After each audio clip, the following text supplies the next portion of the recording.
that wasn't even mine. Son of a bitch. Some boxes of mine back there. Okay.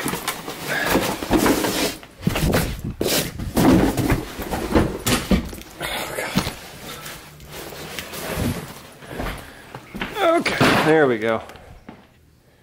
So, unpacking my adventure gear. We have the etiquette 5.5 chest protector, because I don't like broken ribs. Freeze out. I wear these on street bikes, dirt bikes, you name it.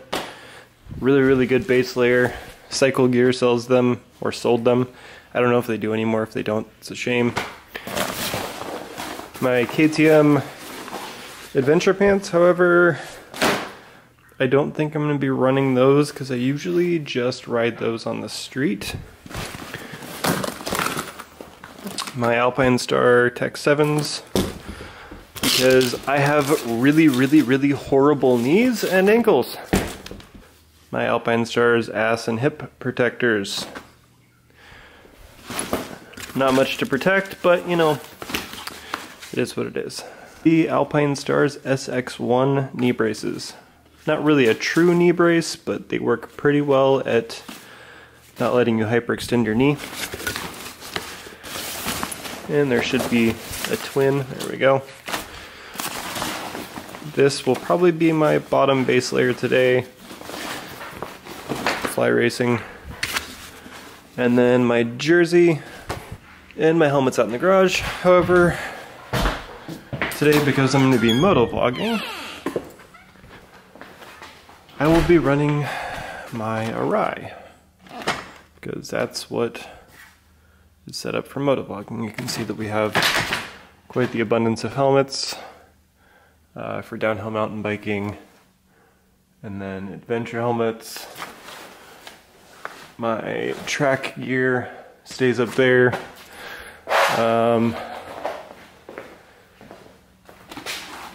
This Shoei VFX Evo is my favorite helmet of all time. So far, Alpine Star has just released a carbon helmet that's really, really, really sweet, super lightweight. If I'm not motovlogging, this is the helmet that I'm wearing. This is the AGV Pista GPR.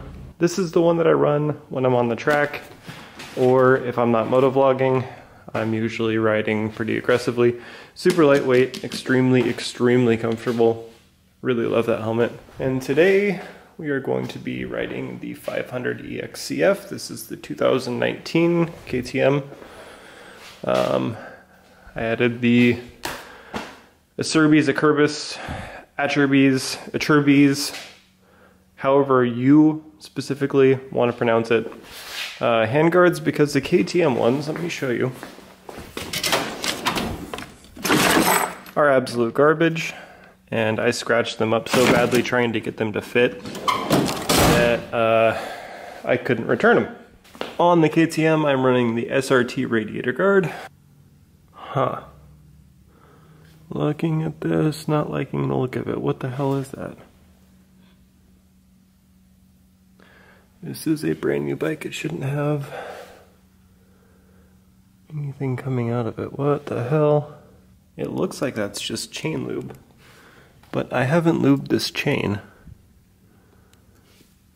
But if it is chain lube, somebody put a lot on there. So, hydraulic clutch, and it goes to the slave cylinder. So the slave cylinder is kind of in a stupid spot, because if you get a rock between your front sprocket and here, you're going to completely destroy your slave cylinder. Shouldn't have been something you have to add. It's a KTM part. And now that I'm looking at it, I realize that I did in fact put that on there. And I want to make sure it wasn't me that made something leak. Let's take a flashlight and make sure that that wasn't my doing.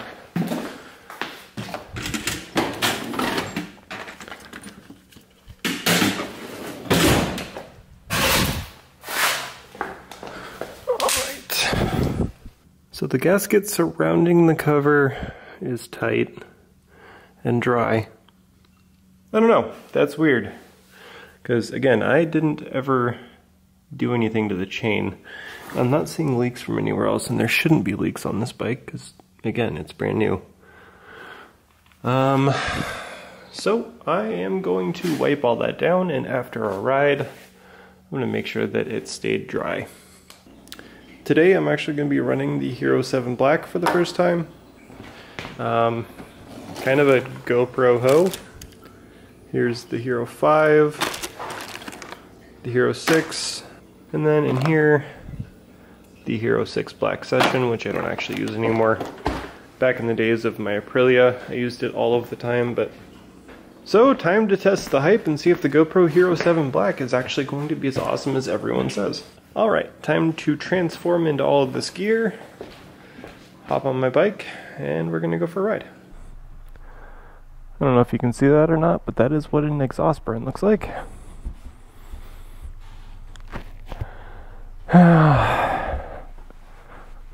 Full dirt bike gear, street helmet, whatever. Oh, that shit hurts. All right.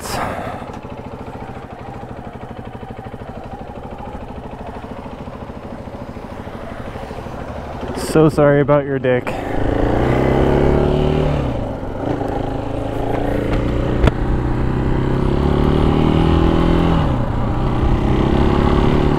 It is wet. I'm sure you could probably tell. Ooh. So,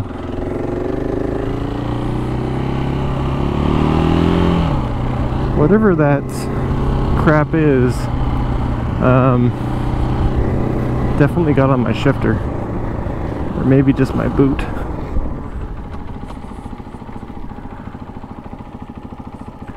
Brake checks, and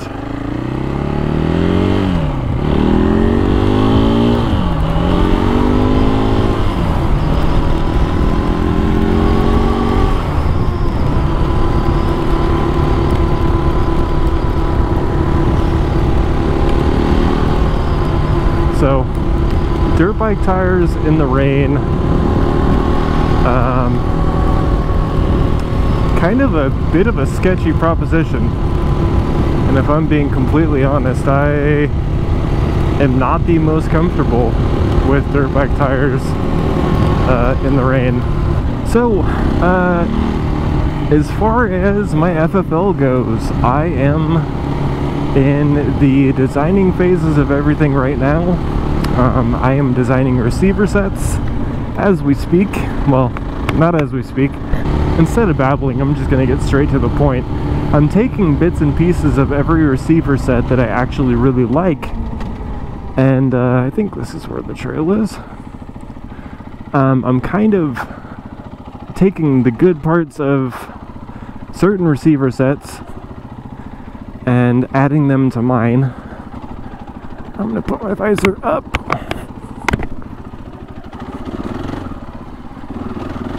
God, this 500 just tears through shit. Come on, visor. There we go.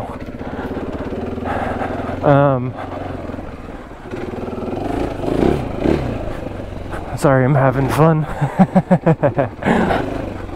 Also in the break-in period of this bike still, so I am being gentle. So I'm taking the parts of receiver sets that I like and kind of stealing the good things from different companies and making it my own, and adding things in a way that I'm not actually, like, you know, nipping on anyone's heels, but at the same time I'm making sure it's something that actually worked for somebody else before I do it on my own. Looks like somebody's actually nice. Dug that out a little bit to be a little tiny bit of a lip for some air.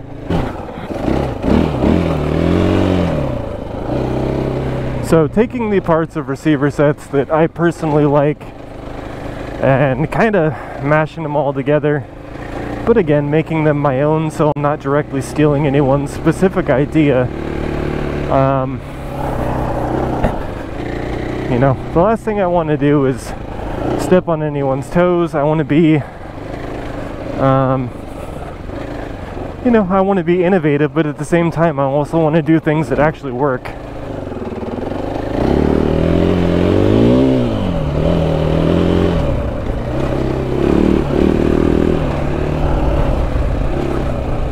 Huh. So there is something kind of disconcerting about looking down on a dirt bike and seeing how fast you're actually going.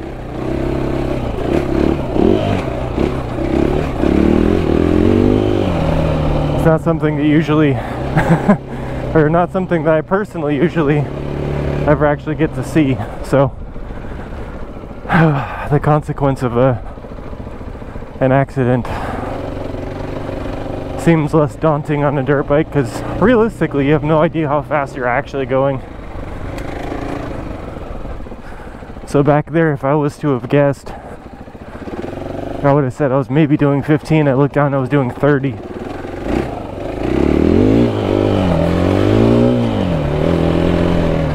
And again, this is a break-in. I'm being extremely gentle and trying not to get too aggressive. I'm sticking at about a quarter throttle per KTM's you know, break-in procedure, because I definitely don't want to void my warranty on such an expensive bike. But I'm really enjoying the EXC-F. This is definitely a very formidable enduro bike. The whole point in anyone's eyes for a you know, a street legal bike like this is going to be basically just so you can ride to your trail and you know, do it legally. So if you happen to be lucky enough, like I am, to be close to your trail. Jesus, again, that Speedo's fucking with my mind. So if you're lucky enough to be, whoo yeah, kind of the whole point of me getting the CRF 250L, I think it was, which stands for loser. Ninny head.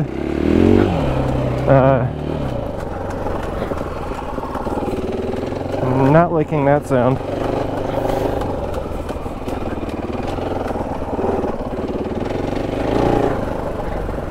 Whatever it was, it stopped. So again, kind of the whole point of the last bike that you guys saw out here, which was the CRF 250L, was kind of just to be able to ride to the trails legally. I mean, I still come back through the trails on my YZ250, but that's mainly just a trail bike. Alright, so I'm up to 1.1 hours, 23 miles, still got a bit to go. Something that I never really hear anyone talking about in reviews is when you buy a brand new bike, and that bike is one that was on the showroom floor, you never really know how long the gas that's in the bike has been in there. So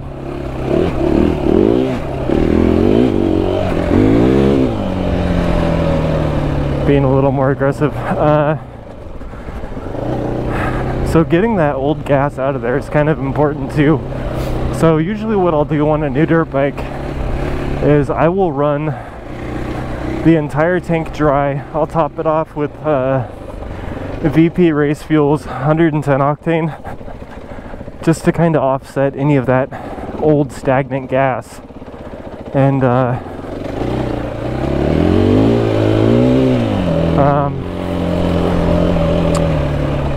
doing this and talking is a little harder than I thought it was going to be. I will run that tank dry and then do my first actual oil change. Again, that mindfuck of speed.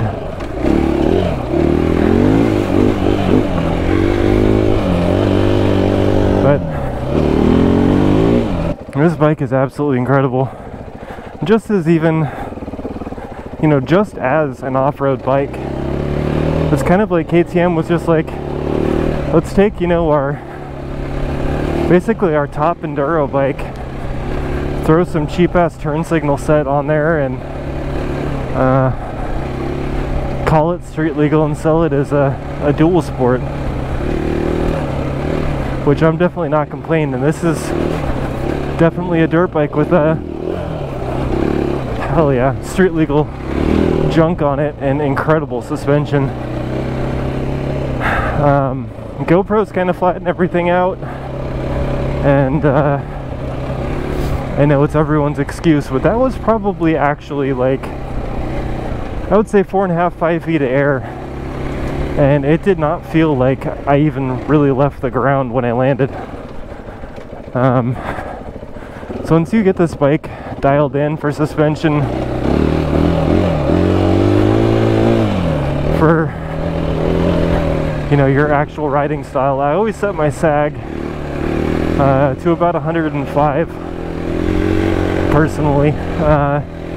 You guys may vary, but I do like having a little bit more sag than, you know, most. Whew, leaned a little bit too far forward there.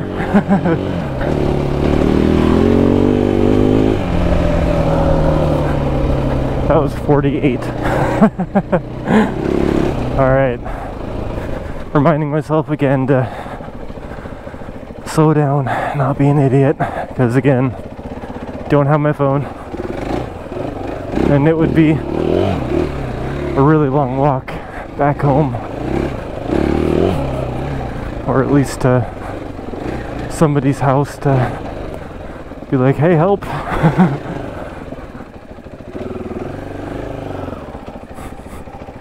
Whenever I get to this part of the trail, I'm always expecting a cop to be sitting here waiting for me. So I always just kind of like, I'll pause here, do a little recon. It looks like I'm a go. If a cop comes up, I'll just sit here and be like, oh, just stretching my legs. Wasn't doing anything. Fucking people, man. So this is why the gates are always closed. The people like you, not you viewers, but people like this asshole. I mean, I could just go around there, but I'm not going to circumvent a gate and break the law. People that do that kind of shit. Wish I could catch you in the act, motherfucker.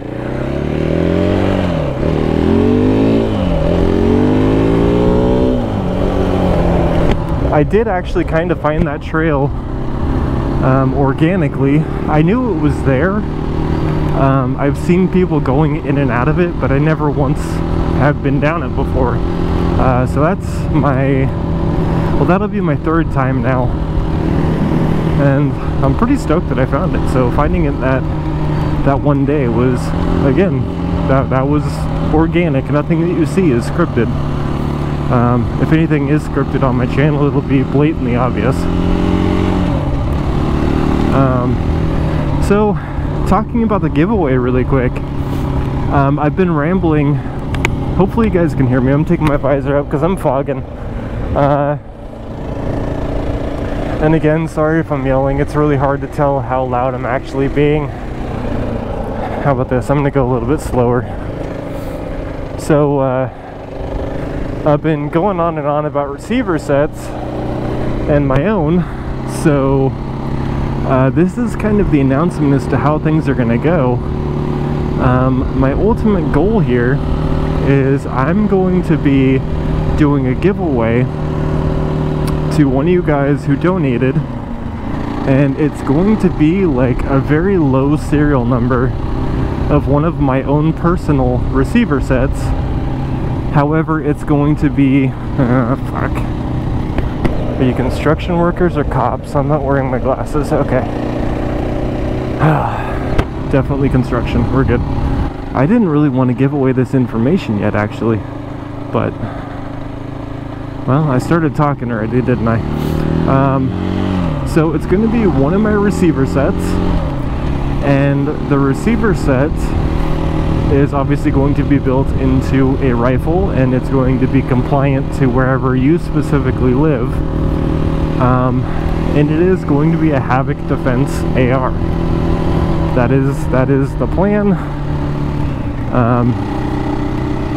Well, I mean, that's what's going to happen. It's not so much a plan, that's what's going to happen. So it's going to be a Havoc Defense rifle, and it's going to have the Geisley SDE flat face trigger. It's going to have the MOE-K grip. And I'm actually going to partner with Rainier Arms on this, and I'm going to put one of their match grade barrels in it. More than likely is going to be 5.56. People I could see being happier with 5.56 than 300. I didn't mean to actually turn onto the sidewalk. I wasn't really thinking about what I was doing. Now I realize I kind of look like an asshole.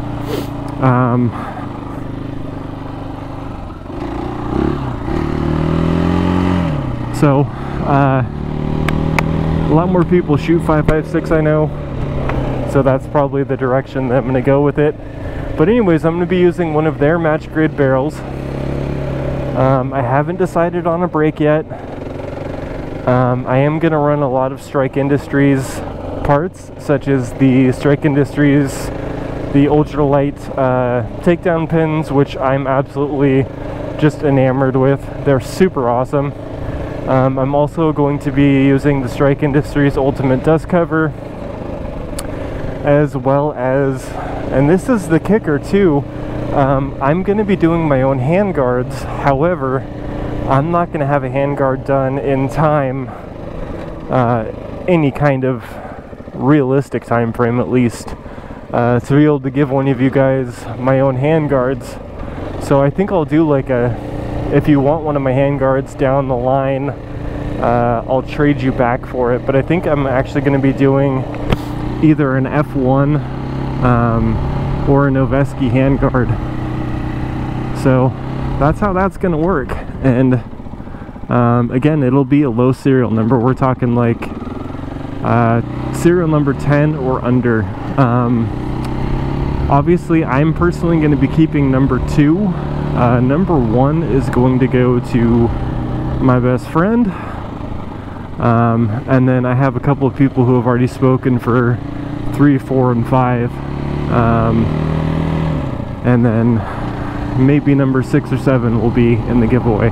So that's how that's going to work, and it's going to be like the unveiling of my receiver set, and it's going to be amazing.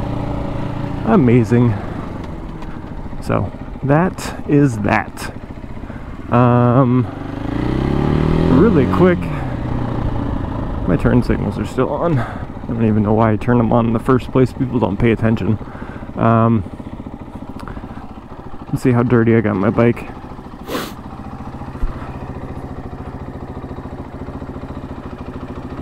Holy shit, I found neutral.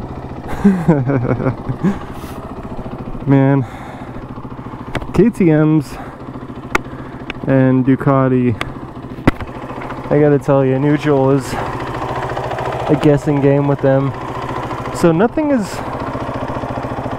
leaking, but on the bright side, no mud or anything is actually sticking to my bike. If any of you guys are in the market for a pressure washer, I can definitely say don't buy a Ryobi. This is pathetic. There we go. Dude, come on. It's acting like it didn't even turn my water on. So being careful not to go into any of your ports that they warn you about in your instruction manual. Because you don't want water mixing in with your oil, obviously. Not using soap or anything, just giving it a good rinse down. Getting that grease out of there. And not using any pressure at all on my radiator, because you will fold those radiator fins.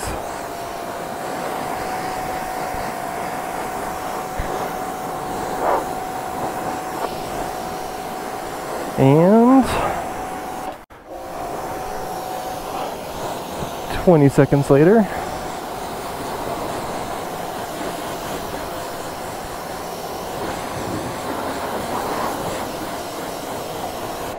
Choose a brand new bike again. And I am actually going to start it, run it, make sure that I didn't get any water in my exhaust.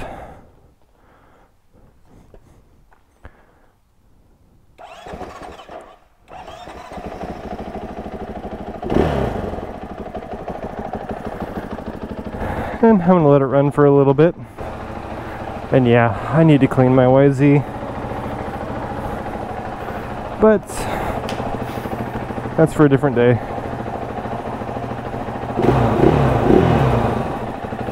Cool. So yeah, that's the KTM EXC-F 500. It's a very common KTM thing, unfortunately, where their decals are kind of a joke and they fall off. I'm amazed that they've lasted the, 20 miles that are on this bike, 25 miles. So hopefully you guys could hear me throughout this. If I posted it, I'm going to say it was good enough. So really quick, let's take a look at my hand and see if that very painful burn, by the way. Oh yeah. Still hurts and did not feel very great rubbing on the inside of my glove. So that is the footage from am I still recording? Hell yeah. A Hero 7. I don't know how it looks, because, well, obviously I haven't seen it yet. This is my first time using it, so hopefully it worked, and hopefully my mic cable adapter thing is actually compatible with this new technology. Cool. See you guys in the next one, unless, of course, I have anything else to say, in which case it'll be transferring to the other camera now, or roll credits.